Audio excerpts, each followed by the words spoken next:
This is 21st Century Reformation at 21stcr.org. Welcome to number 9, Reformations in Britain. So tonight, what I want to talk to you about is Henry VIII and his heirs. I have notes on the back table if you want to get notes. Henry VIII and his heirs, the English Revolution, and number 3, Scotland. Those are the 3 topics for the first part tonight. So Henry VIII was a really interesting man. He lived from 1509 to 1547, and he had several wives. In fact, 6 wives. Not all at the same time, though. All at different times. And so the first of his wives was Catherine of Aragon. She married Henry in 1503. And she was a brilliantly educated woman from Spanish. She could read and write and speak Spanish and Latin. And she could also speak French and Greek. And she had a daughter named Mary Tudor, and we'll come back to her in a minute. But Catherine could not produce a male heir. She had a number of children. Most of them died early on, and Mary was the only one who survived. And so King Henry had what he called his great issue, which was twofold. One, how do I get a male heir? Because at the time it was unheard of to have a queen in England. That was all about to change. And the other was, how do I somehow get rid of my old wife and marry this mistress, Anne of Boleyn, who I'm really infatuated with? And so what he wanted to do was divorce Catherine, but being that he was a Catholic and that the Pope had given him special permission to marry her in the first place, he couldn't get a divorce or an annulment, which is a term that they would have used. Furthermore, Catherine's nephew was the emperor, Charles V, who had already sacked Rome and had his interaction with the Pope when the Pope crowned him. Michael Servetus was there at the coronation of Charles V. And so the Pope had no way politically or from a religious point of view to annul Henry's marriage to Catherine of Aragon. And so what he ended up doing in the year 1534, although there was a lot that led up to this, was he pulled the church, he pulled England out of communion with the Roman Catholic Church.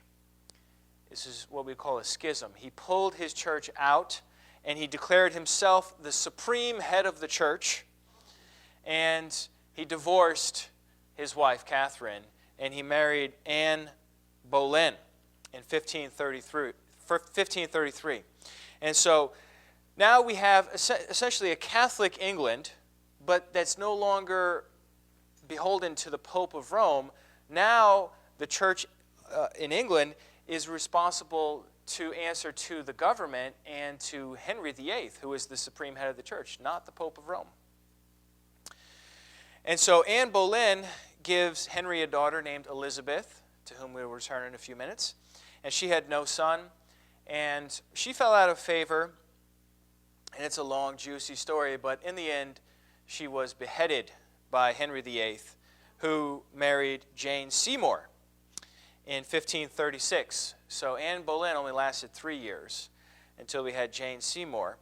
And I won't get into all the complications of the rest of the stories here with Jane. And then Anne of Cleves, he married 4 years later, and then annulled his marriage with her pretty quickly, and married Catherine Howard for 3 years, and then finally Catherine Parr in 1543. And she's the only one of his wives that outlived him and still remained Queen of England. And so Jane Seymour, the first of this series of wives, bore to him a son named Edward before she died in childbirth. And so Edward came to be the one that everyone looked to as the next heir who would take over when Henry VIII died. I want to talk about his religious policies and get out of his personal life a little bit here and explain to you how exactly Christianity changed in England during the time of Henry. These are what we call the Henrician reforms, the reforms of King Henry. One of the interesting things about him is that early on the Pope had declared him a defender of the faith because he wrote against Luther. So Henry didn't really like Luther, and he wrote a treatise against him and attacked Luther. And so the Pope liked that very much and gave him this official title, Defender of the Faith. But then, of course, Henry pulled his whole entire country out of the Roman Catholic Church, at which point I think the Pope was very upset. But one of the things that Henry did is he dissolved all of the monasteries and all of the convents in England, and he seized the land and he ceased the operations of those monks and nuns, and he sold off the land to pay for his wars, most notably with France. Also, he hung 200 people because there was resistance to his 1534 Act of Supremacy when he declared himself basically to be the Pope of England. And some people resisted his assertions as head of the church, and so he hung 200 of those people, or had them burned at the stake, one or the other. And during this time of England pulling away from the Roman Catholic Church, what we had was there were a lot of Protestants who had come into England and Protestant ideals that had entered England, and these people were taking advantage of the sort of change in the spiritual atmosphere to start pushing through some reforms of their own. For example, his second wife, Anne Boleyn, was a Protestant herself, although maybe she kept that in the closet from the king, but she did influence things in a Protestant way. And her son, or her daughter, Elizabeth, later on we'll talk about her, when she gets in power, she's clearly Protestant. She's clearly trying to reform the Church of England. So anyhow, Protestants took advantage of the pulling away, and Thomas Cromwell in 1538 authorized an English Bible to be done in under a man named Coverdale. That's in 1538. And then in 1539, Henry got wise to what the Protestants were doing in his empire and how they were trying to move England in the direction away from Catholicism, and he reacted. And so in 1539, we get what's called the 6 Articles, where he reaffirmed traditional Catholic teaching on topics like transubstantiation, no cup for the people in communion, only the priest, chastity for clergy, no marriage for clergy, private masses, and confession.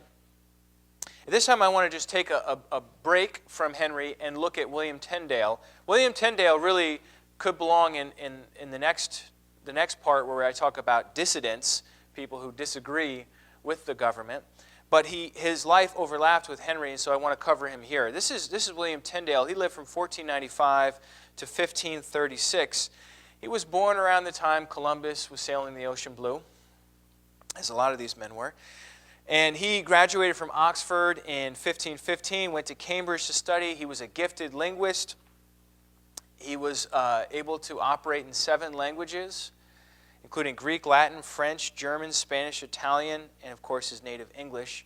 He was ordained a priest in 1521, and he immediately entered the house of Sir John Walsh and became the chaplain and domestic tutor. For 2 years, he's in this gentleman's house having dinner conversations with people who would visit, including these priests and abbots and deacons, and he would show them their error directly in Scripture. Now, just to get an idea of how strange that was, you remember I talked to you a few weeks ago about Menno Simons, who was also a Catholic priest like William Tyndale was, and he said that he never read the Bible once in his training to become a Catholic priest, or once he had become one, in the monastery, he never read the Bible because he was afraid that he would fall into error by reading it.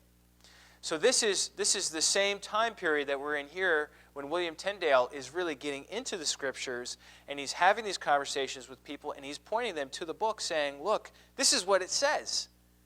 And he's refuting people at the dinner table. He gets in trouble for that in 1522. He's called before John Bell, the chancellor of the Diocese of Worcester, and was released. There's this one famous moment at the dinner table when someone says to him that we would be better to be without God's laws than the Pope's. And Tyndale replied, I defy the Pope and all his laws, And he said, "If God spare my life ere many years, I will cause the boy that driveth the plow to know more of the Scripture than thou dost." And so that was the heart of William Tyndale. He wanted to get the Bible into the language of the people, English, so that the boy who drives the plow would be able to know the Scripture competently, as opposed to the people who could know it and didn't study it because they had a Latin education. So getting the Bible into English was his life's focus, his life's work. In 1523, he goes to Bishop Cuthbert Tunstall to ask permission to translate the Scriptures into English, and the bishop says, absolutely not. You cannot translate the Scriptures into English. Now, there was already an English Bible out there by Wycliffe, but it was handwritten. It was before the printing press, and it was a very wooden, literal translation from the Latin. It was not a translation from the original. Tyndale's looking at the original Greek. He doesn't have any Hebrew knowledge. He's just looking at the Greek for the New Testament. He's saying, we need to bring it from the original New Testament into English. And so he finds a cloth merchant by the name of Humphrey Monmouth to live with, and he preached and studied there. In 1524, he fled England. Things heated up for him. He fled England to the continent, and he may have even studied at Wittenberg with Luther during this time for about 12 years. And Tyndale was very displeased with this time that he had to spend away from his native England, from his homeland, and he wrote about it, and he talked about his pains and his poverty and his exile away from his natural country, his bitter absence from his friends, his hunger, his thirst, his cold, the great danger that he's afflicted with everywhere. In 1525, however, he finally finishes the first English New Testament in print and gets it smuggled back into England. And in 1526, it's printed, and by October, Tunstall, he's the bishop that denied Tyndale the right to print the Bible or to translate it. Tunstall gathers together all the English Tyndale Bibles he can find, and he burns them publicly as a declaration that this is an evil document, this is full of errors, and that you shouldn't read it. To which Tyndale responded by deciding to learn Hebrew. So he starts learning Hebrew so that he could translate the Old Testament. And so he adds to his 7 languages an 8th, and he picks up the Hebrew language, and he starts working at that. In 1529, he's finally condemned by the Church of England, Cardinal Wolsey, as a heretic, and he's still living in exile, so you can declare someone a heretic all you want in England, but if they're living in Germany, it doesn't do much. And so over there in 1530, he publishes, and he finishes Genesis, Exodus, Leviticus, Numbers, and Deuteronomy. He finishes these, the English translation from the original Hebrew. And he also in 1530 writes a book called The Practice of the Prelates, in which he opposed Henry VIII's divorce as unscriptural. And so how do you think that made Henry feel about Tyndale, who's already declared a heretic by the religious experts in the area, but now he's getting involved? It's almost like John the Baptist, right? Didn't he write, or he didn't write something, but he went to Herod and he said, you cannot marry your brother's wife. That's what Henry VIII had done. He had married his brother's wife, and then he wanted to divorce her in order to marry Anne Boleyn.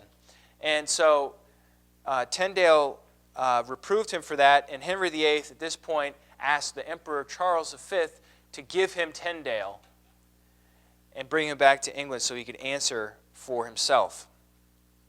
In 1531, he finishes the book of Jonah. He keeps working. In 1534, he comes out with a new edition of the New Testament, thoroughly revised. And then in 1535, finally a man by the name of Henry Phillips befriends himself to Tyndale, and over a long period gains his trust and betrays him to the authorities and gets him arrested. He's charged with heresy. Now back then, to get charged with heresy, that very many times has a death penalty attached to it. It's not like calling somebody unorthodox today. It's a very serious life-threatening thing to say. And he's in prison for 18 months. Tyndale writes the following from his cell in prison. He says, "I believe, most excellent sir, that you are not unacquainted with the decision reached concerning me. On which account I beseech your lordship, even by the Lord Jesus, that if I am to pass the winter here, to urge upon the Lord Commissary, if he will deign, to send me from my goods in his keeping a warmer cap, for I suffer greatly from cold in the head, being troubled with a continual catarrh, which is aggravated in this prison vault. A warmer coat also, for that which I have is very thin. Also cloth for repairing my leggings. My overcoat is worn out. The shirts also are worn out. He has a woolen shirt of mine, if he will please send it. I have also with him leggings of heavier cloth for overwear. He likewise has warmer nightcaps. I also ask for leave to use a lamp in the evening, for it is tiresome to sit alone in the dark." Really gives you an incredible perspective on what is going on in the prison cell. I had mentioned to you this before, I forget who it was in reference to, Michael Servetus, that how prison conditions were so horrible. Here we have an eyewitness account saying, it's cold in here. That's basically what we just read. It's cold in here. It's dark in here.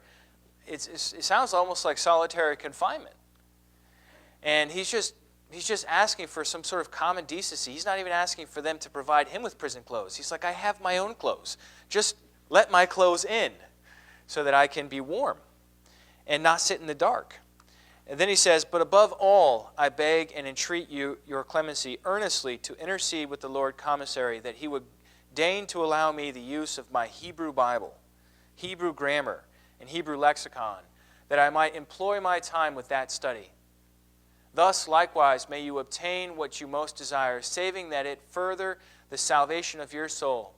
But if before the end of winter a different decision be reached concerning me, I shall be patient and submit to the will of God, to the glory of the grace of Jesus Christ my Lord, whose Spirit may ever direct your heart. Amen." This is one of the last bits of communication that Tyndale is able to get out, this letter. That was in September. By October 6, 1536, he is tied to a stake and strangled by the executioner. Now, he was strangled and then he was burned because he was a priest. And so they wanted to be merciful to him, and so they strangled him first and then they burned him to death. Well, he was already dead, but they burned him. Their attempts at mercy, to me, don't seem very merciful. What was his crime? What was his horrible crime that he committed? He brought the Bible into the English language. That's what he did that was wrong. His last recorded words were, "Lord, open the King of England's eyes." The king to which he refers here is Henry VIII. Open the King of England's eyes. 3 years later, the king changed his mind and, through his archbishop, produced the English Bible in the Coverdale version. And so that's the story of William Tyndale. When we look at the Coverdale version, and then we look at which is called the Great Bible, and then we look at the Bishop's Bible, and then the next one after that is the King James Version, which we'll talk about briefly tonight. What we see is really Tyndale. What we see is a bunch of translators sitting around saying, okay, this is what the Greek says. How are we going to make this English? What did William Tyndale do? And basically copying William Tyndale's work. Because when you compare William Tyndale's Bible to even something as late as the King James Version, which is several decades later, there are so many identical passages between the two. In fact, Tyndale coined English words that didn't exist in the English language before this in order to bring it into English. I mean, he was just a master linguist and an intellectual man who really put his talents to work for the service of God and lost his life for taking a stand. Really a hero. And I wish we had more time to talk about him, but we must move on because England awaits us. And here we have Henry VI. After Henry had died, Henry VI reigned from 1547 to 1553. He started his reign at the great old age of 9 years old, and he ruled until he was 15. And then he died of a sickness. He was a sickly child all along. But when somebody the age of Edward VI is reigning on the throne of England, you know who's really reigning? The advisors, the counselors. Those are the people who are really reigning. And even so, Edward is said to have really taken an interest in Christianity, and he had a very strong Protestant leaning. In fact, Edward VI's reign is the most Protestant reign up until that time, and certainly more Protestant than his sister, who would come up next. And so he allows the printing of Protestant literature, which explodes during his time, and he comes up, maybe not him, but his lead religious thinkers come up with what's called the Book of Common Prayer, which I call the BCP, the Book of Common Prayer. The Book of Common Prayer is not just a list of prayers that in the English language to be prayed, but it's also a listing of what happens in the church service. So it has the liturgy, the scripture reading, and so on that would be followed throughout the churches in the land of England. It comes out in 1549 and then 1552, and then over time new versions of it are released every so often, and that's how the government controls what happens in the churches, through the Book of Common Prayer. And he also comes out with the 42 Articles in 1553, which is a confession of faith, very similar to the Augsburg Confession of Luther. And actually, Philip Melanchthon wrote it, if you remember from last time. And so it's a very Protestant list of beliefs. He abolished clerical celibacy, which means that priests can get married now. And he abolished the Mass. The man really behind the curtain during all this time is named Thomas Cranmer. And he was the leading religious expert that Edward depended on. And at the age of 15, he appointed his Protestant cousin Jane Grey to take his position as he was dying, who lasted only 13 days because his sister, Mary Tudor, Mary was the daughter of Catherine of Aragon, a Spanish woman, deeply Catholic, and so her daughter, Mary, is deeply Catholic as well. Edward VI is the son of Anne Boleyn, who was Protestant. Okay, so we go from Henry, who's really Catholic but no pope, to Edward, who's super Protestant, to Mary, who is super Catholic. Okay, and the way it works in England during this period is, just like in France, you have one king, one faith. And so the people are supposed to do what the king says. And the king will actually ask the people at different times to swear allegiance. And if not, suffer the death penalty. So this is some pretty tight control in the 16th century. Very different than what we saw in Germany and then what we saw in other places. But similar to France, I guess we could say. So anyhow, Mary Tudor in 1553 takes the throne and reigns for 5 years until 1558. She tries to reestablish Catholicism, and people pour out of England. They flee from England, they go to the continent, and about 1560, which is during her, 2 years after her reign ends, on the continent they produce the Geneva Bible. Now, who do you think was in Geneva? We've talked about him before. John Calvin. The Geneva Bible is an English Bible. So in 1560, I think John Calvin had already died, but his city and his center of Protestantism, these English scholars, refugees from the time of Mary, come over to John Calvin's Geneva, and they put together an English translation of the Bible called the Geneva Bible, which comes out in 1560 and is very anti-monarchical. It's against the kings and the queens, and it has very biased marginal notes throughout it. It's more of what we would call a study Bible than a traditional just the verses of the original Bible. Mary gets the name Bloody Mary because she executes 282 Protestants during her 5-year reign. In fact, the guy, John Foxe, his famous Acts and Monuments, which we know as his Foxe's Book of Martyrs, is written during this time and includes many of the executions of people he was privy to know about. She endowed masses and married Philip II, King of Spain, which really worried the English people because they thought now if they produced an heir, the heir would be not just the King of England, but also the King of Spain, and that would somehow be a problem if you wanted to have an independent England. England didn't want to be under Spanish rule. And so when she married a Spanish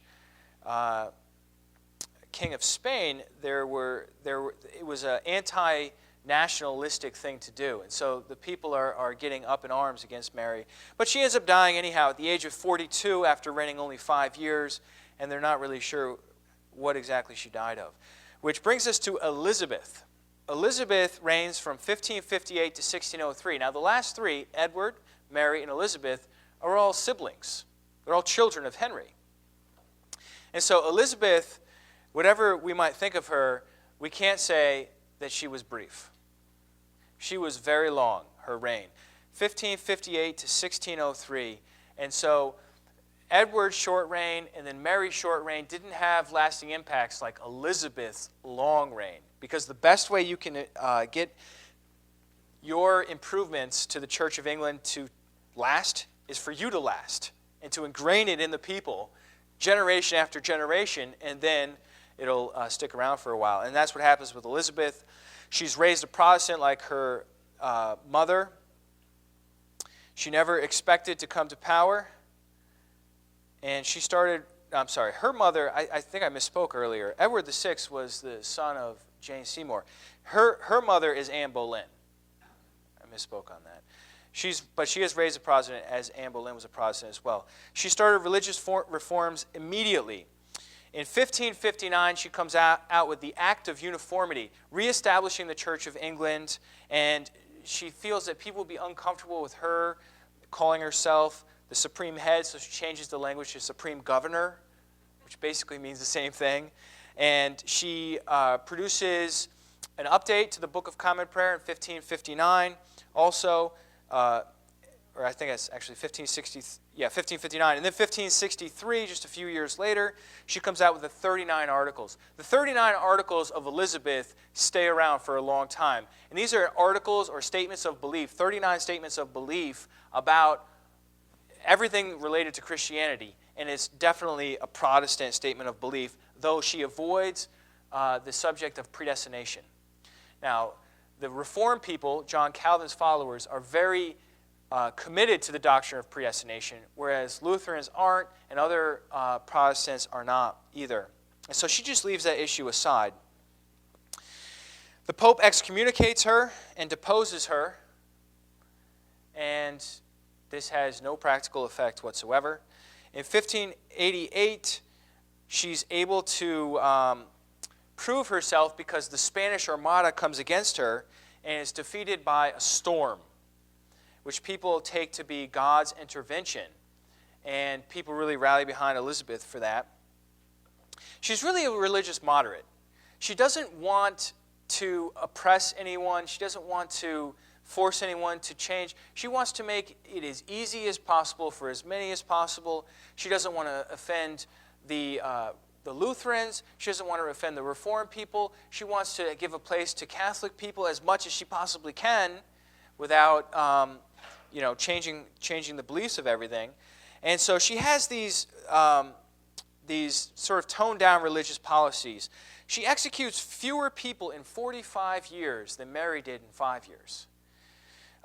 Calvin, in 1564, when he died, so I guess he was alive during the time of the Geneva Bible, he considered Elizabeth's England a true Reformed church, yet not as pure as one would desire. Sounds like something John Calvin would say. Which leads us into the Puritans, who are basically Calvinists who want to purify the Church of England and take it all the way to be more like Geneva, to be all the way into their belief system and practice. Elizabeth, she's trying to do what we call a via media. Via media, which means a middle way between not Catholicism and Protestantism, but a via media between Reformed and Lutheran. So she's trying to find a middle way between Lutheran and Reformed Christianity because she wants everyone to get along religiously in England. They've seen enough of this controversy, she thinks. However, the Puritans there's nothing more that enrages a Puritan than somebody that wants to not fight about religious matters, because that's what they want. They want to purify it. They don't want to be halfway in and halfway out. They want to be 100% in, and they want more preaching and worship, and they want education for children and for people in the church. They want catechetical instruction where you have set questions and answers, and everyone has to memorize them, and we're all on the same page. And they want to eliminate traditional clothing and vestments that the clergy wear. And they want to eliminate traditional postures and gestures and images and statues in the churches. They want to take the Church of England and go all the way to a Calvinist or Reformed kind of Christianity, and instead of kind of in this middle zone that Elizabeth is doing. And so they're very dissatisfied with her. And by the end, but they keep their peace in her reign. By the end of her reign, the Catholics are a religious minority in England. So we go from Henry, who's essentially a Catholic himself, to his daughter Elizabeth, the end of her reign, where Catholicism is actually a minority, and most people are Protestants. Which brings us to James. James reigns after Elizabeth from 1603 to 1625. And in the 1610s and 1620s, a belief system known as Arminianism was coming to England from Holland, named after Jacobus Arminius. He lived from 1560 to 1609. He was a professor at the University of Leiden. He studied actually at Geneva under a guy named Theodore Beza, who was the one that took over for John Calvin. And this Jacobus Arminius, so I just call it Arminius, he started to question this hard predestination viewpoint. And he didn't really like it. And so his system is almost a mirror opposite of John Calvin's system. And what ends up happening is he says people have free will. He says God doesn't decide who's going to be saved and not saved all ahead of time, that people have a part in this decision-making process. And he has a lot of controversy back home in Holland because among the Dutch people, John Calvin's views are the dominant views at this time. And so he has a lot of defending to do. And a man by the name of Franciscus Gomarus ends up attacking Arminius over and over and pulling him before the court, and Arminius having to defend himself. And he was really, he was kind of a mellow guy. He wasn't looking to rock the boat and get into all these fights and change the world. And it just kind of wore him out. And he ended up dying really young, probably as a consequence of all the turmoil and controversy that came about. But he's a man of character. In 1602, for example, a plague had swept through Amsterdam, where he was a pastor. And Arminius would go into the houses of people who had the plague, and he would give them water. And he would supply their neighbors with what they needed to take care of these victims of the plague back in 1602. So he was somebody that, at the risk of his life, was willing to take care of people. And he had a belief against predestination. He was what we would call a free will advocate. And this system comes to be known as Arminianism, the idea of free will instead of predestination. And so in 1618 and 1619, they hold a synod of Dort, which happened a decade after Arminius had died, in which the Calvinists come up with the 5 points that we're familiar with today. I already shared them with you our first time together. The tulip system, total depravity, unconditional election, limited atonement, irresistible grace, and perseverance of the saints. This doctrinal system comes as a result of a reaction against Arminius saying, no, we got free will, man. So, and that Christ died for everyone and so on. These are some of the points that they argued about.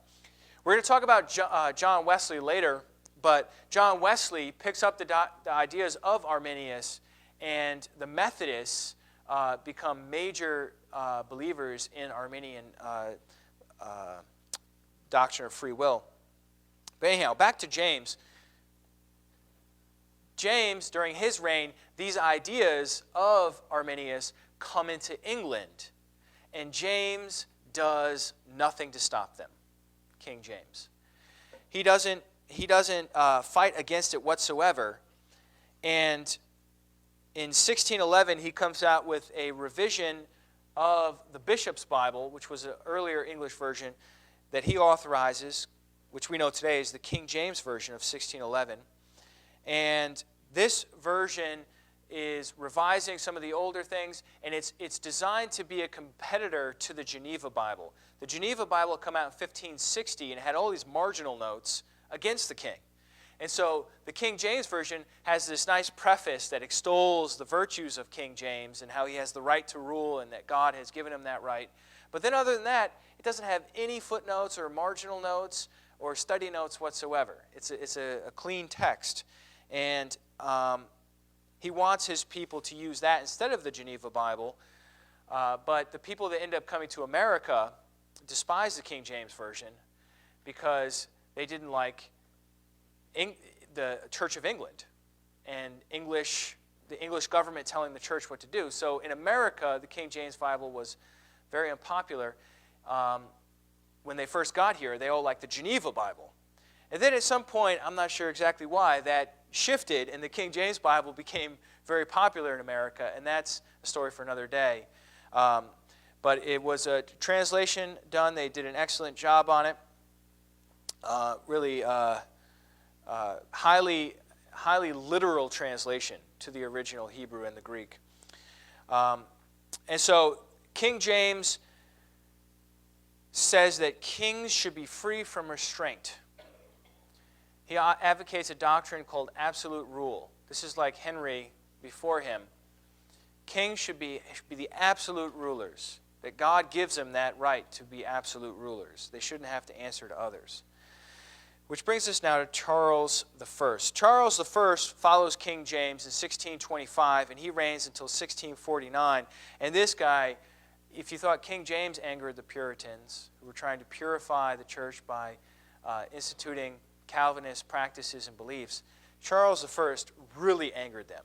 Because not only did he marry a French Catholic, but he filled, when bishoprics got emptied, he would fill them with Arminian supporters. He attacked Calvinism. He openly tolerated Catholics at his court. Well, his wife was one, so that makes sense. And he has the clergy wear a white gown instead of the traditional Genevan black gown in church. And so now he's looking to do a via media, not between the Lutheran and the Reformed, but now Charles I is doing a via media between Catholic and Protestant.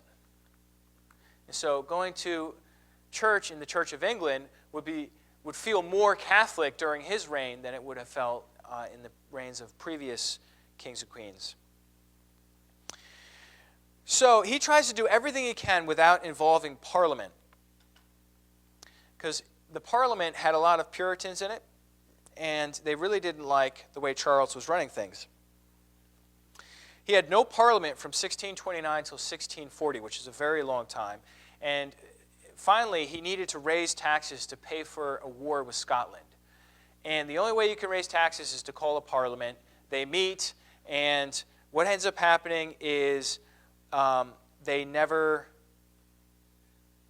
meet, he dismisses them after 3 weeks, then he decides he really needs them, he gets them back, and they never go home. They last from 1640 to 1653. The parliamentary session just doesn't go home. And so during this period, huge chaos happens in England. This is what we call the English Revolution. It's a civil war. 1642 to 1646 is the first part of it. In 1641, we first start having Presbyterians who are, they're basically very similar to Protestants, except for they want a Presbyterian form of government. Now, if you remember, there are three kinds of polity. There is Episcopal, Presbyterian, and congregational. Oops. Episcopal is related to the word for bishop. This is the traditional Catholic polity. Polity is how you govern the church. How do you do church? Who's in charge of what? The way Episcopal polity works is you have a bishop that's in charge, then you have priests under the bishop, and then you have deacons under the priests, and there's a clear hierarchy working all the way up. This is the way it was in the Catholic Church, and this is the way it is in the Church of England to this day, which is why the Church of England in America is called the Episcopalian Church. We'll get to that in a minute. Number 2 form of church government is Presbyterian. Presbyter is an elder. This is where a group of elders rules over the church and makes decisions. And then you have congregational, where the people make the decisions. Essentially, they vote on what should be done in the church. And so these are 3 different forms of church government. And in England, the Presbyterians are Puritans who want to get rid of the bishop structure of the Church of England, and they want to install elders structure instead. And so they split from the Puritans, and they want to get rid of the bishops in 1641. There's a civil war that happens between the Royalists, which is Charles I and his supporters, and the Parliamentarians, the people that are supporting the Parliament. And in 1646, the Parliament wins, and they capture Charles I. Also in 1646, we get the production of what's called the Westminster Confession. The Westminster Confession is a very Calvinist confession of faith in the English language that is determinative for especially Presbyterians from then on. Reformed people in the English language, really. Parliament adopts this Calvinist statement instead of the 39 Articles of Elizabeth. And then we have another 2 years, 1647 to 1649, where we have tremendous turmoil in England. And it ends with the execution of the king, totally unheard of. The execution of Charles I by the Parliament. The abolition of the monarchy. We're not going to have any more kings and queens. They're nothing but trouble. Imagine England saying that? That's what they said in 1649. And the abolition of the House of the Lords. House of Lords is gone. We're just going to have the House of Commons. In America, it's the Senate and the Congress. In England, it's the House of Lords and the House of Commons. They got rid of the House of Lords. It's like us getting rid of the Senate. I mean, it's not a small thing. It's a major political change. And then we have, stepping into the power vacuum, the primary political leader called the Lord Protector, Oliver Cromwell, who is in charge from 1649, at the end of this turmoil in England, up until the year 1658. He's the military leader of the parliamentary army. Kind of looks like it in his armor there. And he was a Congregationalist. So he liked the idea that the people would make the decision in church. In 1654, he established a state church without a Book of Common Prayer. He was more tolerant than the Presbyterian Church, and he even readmitted Jews into England, which had not been allowed in England since the 13th century. In the 1640s and 50s, his tolerance during Oliver Cromwell's reign, and also prior to it, during all this political chaos, allows for the proliferation of a lot of radical, non-Church of England groups that we're going to look at after the break, especially the Baptists, the Quakers, and the Unitarians, but also others, even more radical than any of those. So Cromwell ends up dying of natural causes, and what replaces him is a Puritan parliament. When the Puritans get in charge, it's serious, let me tell you, because Sunday becomes a day where you're not allowed to do anything. No tennis, no theater going. Just read your Bible, go to church. He's very unpopular with the population, the Puritan Parliament. And within 2 years, the people rebel against Parliament and restore the monarchy of Charles II. And so then we have Charles II. So we have a king in England again after a lapse of several years.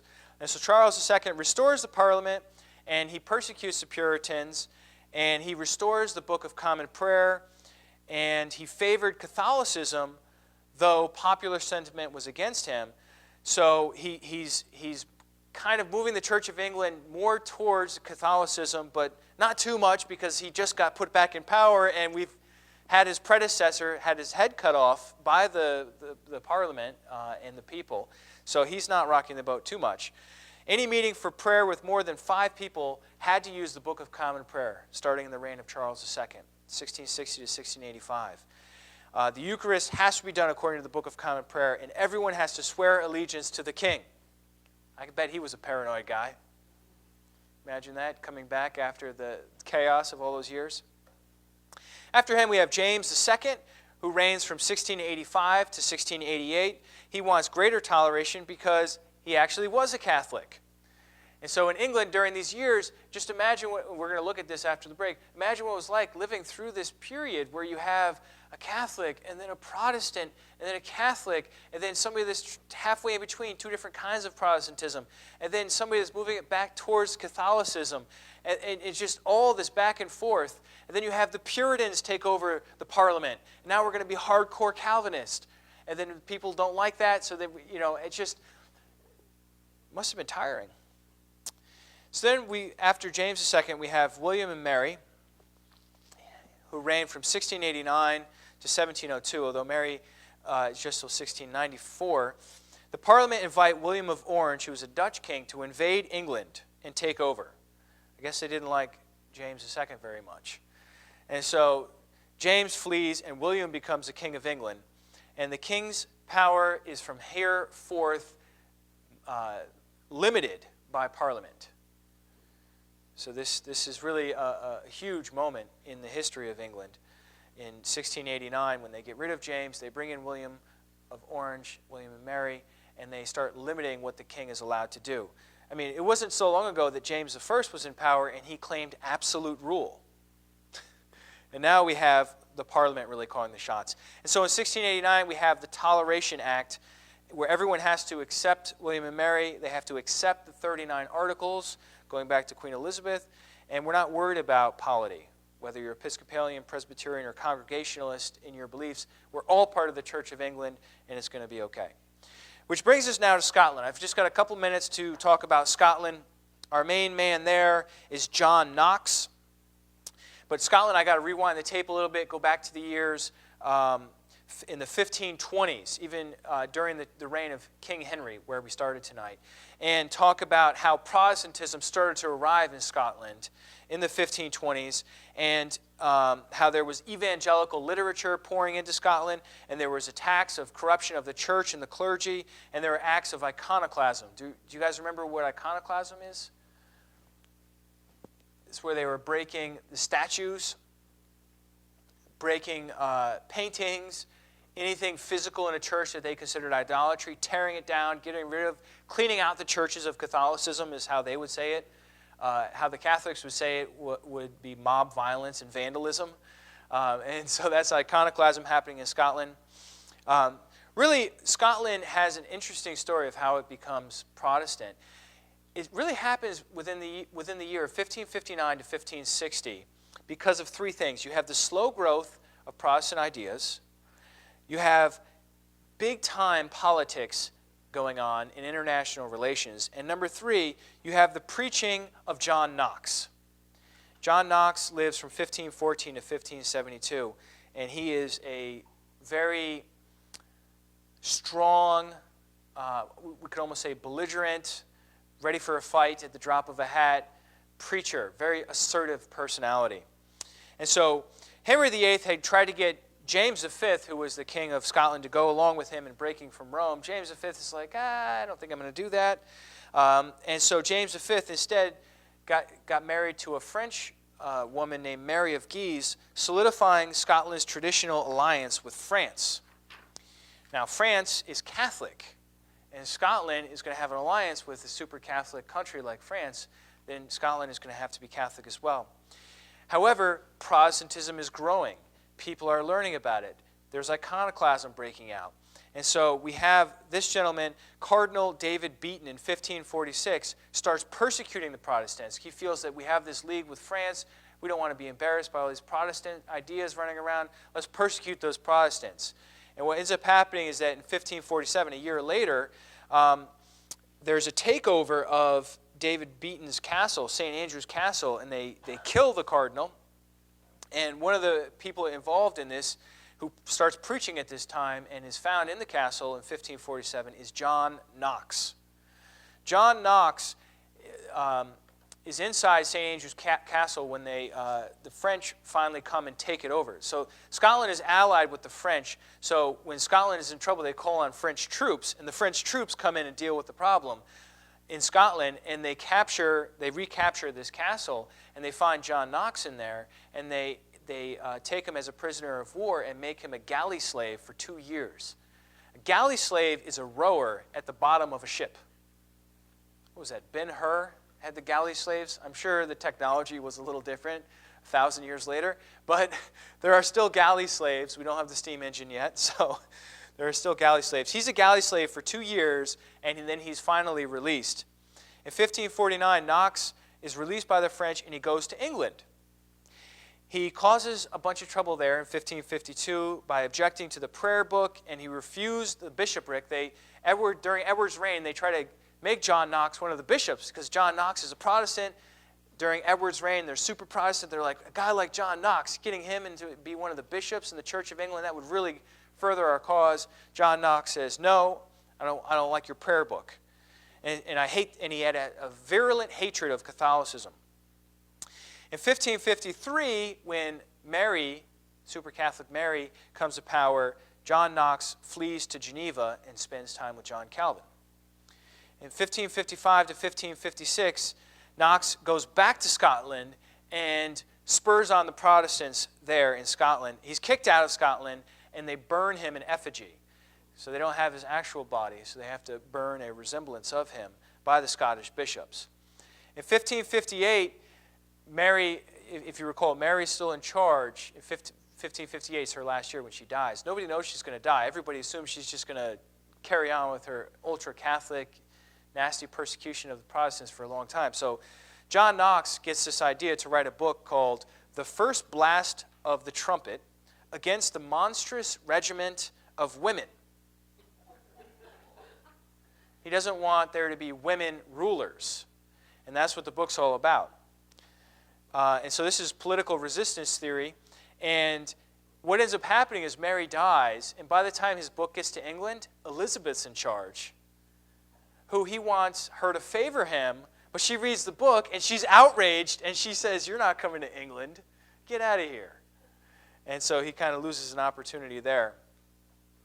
In 1558, Mary Stuart, the Queen of Scots, married the French Prince Francis II. So again, we have a Scottish queen marrying a French prince. And this causes a lot of people to start worrying about how maybe the French are going to take over Scotland. This is the second marriage alliance we have with them. And now it's always when the male is from a foreign country. You know, when the king is from a foreign country, they worry about this. And so in 1559, this was an unpopular move for Mary Stuart to do. And so people are starting to worry about her and her leadership and a French takeover of Scotland. Meanwhile, there's these Protestant ideas and this anti-Catholic preaching of Knox is going on this whole time. In 1559, he comes back to Scotland, and he rails against Catholicism and against the French. And people really listen to John Knox. And also in 1559, what ends up happening is Henry II of France dies, who was the king of France. And then Francis II also dies, who our Mary here had just married. And so France is in turmoil. France is not going to worry about Scotland. They're worrying about their own ruler. And at this time, Elizabeth seizes the opportunity in 1560 to send troops to Scotland to aid the Protestants there to overthrow the Catholics and install what's called a Reformation Parliament, a Scottish Reformation Parliament. And they favor Calvinism, the Reform belief system in Scotland. And so when 1561 came around, Mary Stuart finally comes back to Scotland from France. She couldn't change things. She remains a Catholic, but she accepts the fact that Scotland is now Protestant. And so I know I just kind of rushed through that, but I just wanted to get that out there about Scotland and how interwoven we have politics and religion and popular, feelings about these things. And so what we're going to do now is take a break and cover the underside of the story. So we've just been looking at the kings and the queens, all these like super high power people. We're going to now look at the underside, the people who weren't part of the Church of England. All right, so let's take a break.